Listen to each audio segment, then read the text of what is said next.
We put in a lot of long hours this week, put in a lot of hard work and negotiated on some tough bills. And then quite a few members of our caucus have passed their bills out of chamber today. And with that, I would like to highlight some of those folks, and we're going to start off with Senator Washington, who passed the Crown Act bill today. Hi, everybody. Thank you for being here. I just want to say I'm really happy. I think we have one no vote. And if you're not familiar with the Crown Act, it is to prevent discrimination based on hair that is related to your ethnicity. So I'm really glad we can protect our kiddos in K through 12. Nationally and even in our own state, we've had issues with kiddos being kicked out of school, being treated unfairly, bullied, prevented from doing extracurricular activities, proms. Not our state, but there's even states where they couldn't even graduate from high school until they cut their hair in a certain way. So I'm just glad Missouri has joined 25 other states across the nation who realize that we need to do everything we can to protect our kiddos in school. Do you want to do questions for each one? Or We can do questions at the end. I'll just highlight it, and then if you want to call somebody up at that. Okay. So, then next we would like to congratulate Senator Lewis for making healthcare more accessible with Senate Bill 94. Thank you. I want to thank my colleagues on both sides of the aisle for prioritizing telehealth services with the unanimous vote to protect audio only and audio visual, which has been in place since the pandemic. It's really important for rural communities and our seniors who don't have reliable internet access. Okay. And then Senator McCreery, who for protecting children from predators by raising the marriage age. Thank you. Good morning. I first of all want to just thank my colleagues as well. This bill a few years ago would not be in the position it is right now. I want to thank Senator Rick Bratton, especially for partnering with me on this important legislation. Senate Bill 66 will raise the age of marriage for all parties involved to 18. Right now, federal law doesn't set a minimum age for spousal or fiance visas, and instead it defers to the state law where couples will reside. So it's really critical that Missouri raises the age of 18 for all so that we can protect young people and especially cut down on loopholes where adults can be married to children in the state of Missouri. And then last but not least, by making our communities safer, by negotiating significant changes to the crime bill, and you don't know how much work this senator has put in, Senator Roberts.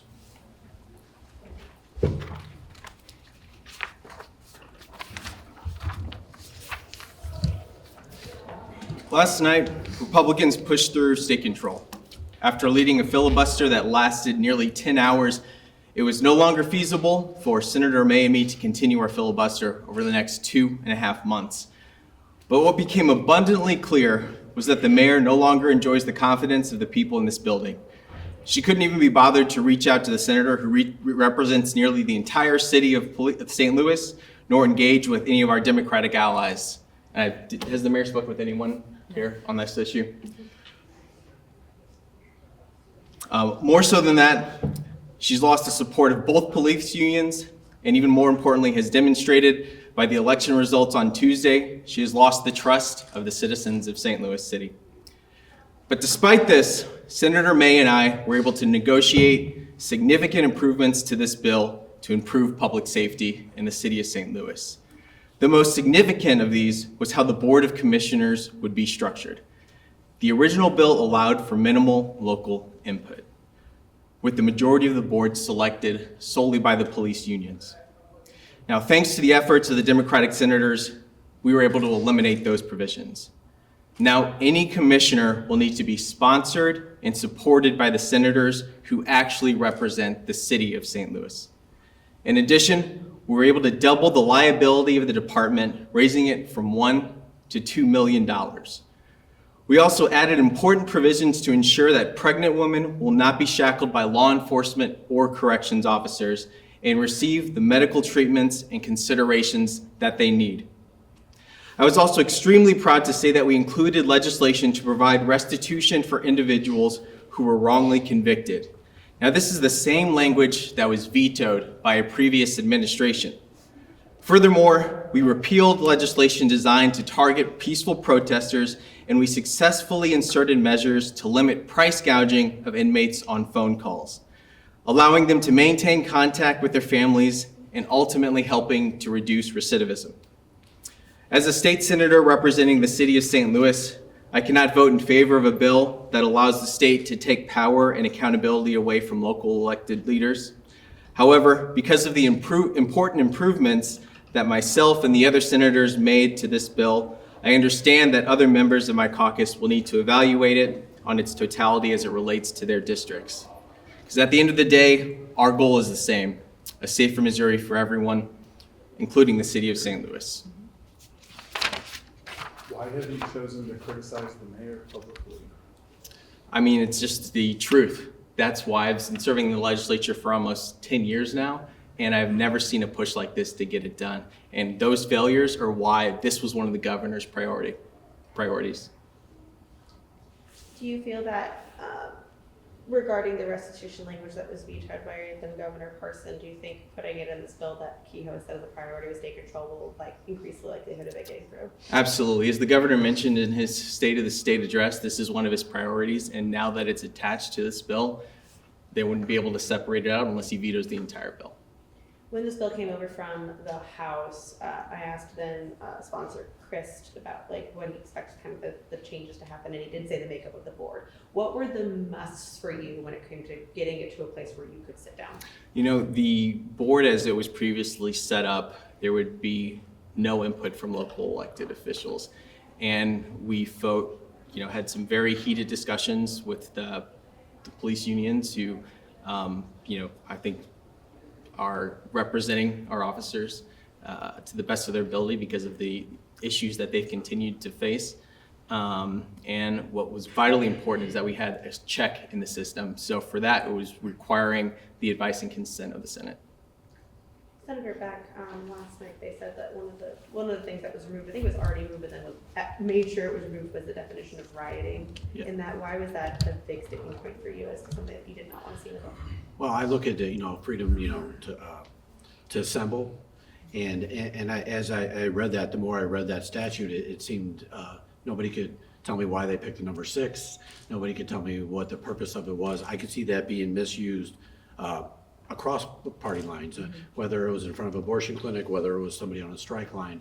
And I felt like there was no need for that. I think we have plenty of laws. If somebody's breaking that, they can get somebody on that. You don't need that. And I think at the end of the day, when we had those discussions, and I had some discussions with my colleagues on the other side of the aisle that agreed with me on that, and we finally got that removed. So that was important for me to have that happen.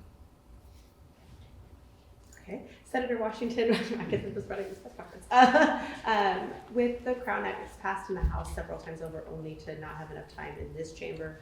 What do you feel? How do you feel that it's passing the Senate before even spring break happens? It is coming up on the calendar in the House. It is the exact same language. So I am confident that, I'm not confident that it may go through before spring break, but I am confident that we will finally get it passed this year. Same thing with Senator McCreery over the child marriage bill that made it to the Senate last year, but then died in the House. It's earlier this year, as well as something that Speaker Patterson has said he has supported. Do you think it has, better momentum this year? I remain hopeful that this is the year that we can raise the age of marriage to 18 for everybody. And part of that is, again, because of my partnership and work with my Republican colleagues. And I just want to give a special appreciation to Senator Rick Bratton. And he's here. I gave him a shout out before, but we've worked together on this and have come to some agreement and understanding about what is best for Missouri children. And so I remain hopeful that it will have bipartisan support all the way through the process.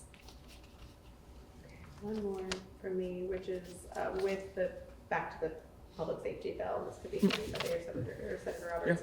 Yeah. This attempt to place the police under a board has been filed for years. Do you think it was really the fact that Governor Kehoe said that was a priority of his that kind of made you realize that you couldn't put it off any longer, that this was something that you had to figure out a negotiation for? Well, he made it, as you mentioned, it's been filed for several years, but I just think the repeated failures of the mayor's administration on all levels made it more of a priority for him, why it was specifically mentioned in his State of the State, and that this was going to be a Republican priority. What is your reaction to the fact that the police have said the last couple of years that crime has gone down? I think that's great. We need to empower police to continue to do the great work that they're doing. Are you gonna support Kara Spencer? I'm not going to get into that. I'm voting for. Catch him outside. Yeah, you can talk outside of the building. All right, thanks everyone. Especially Sarah.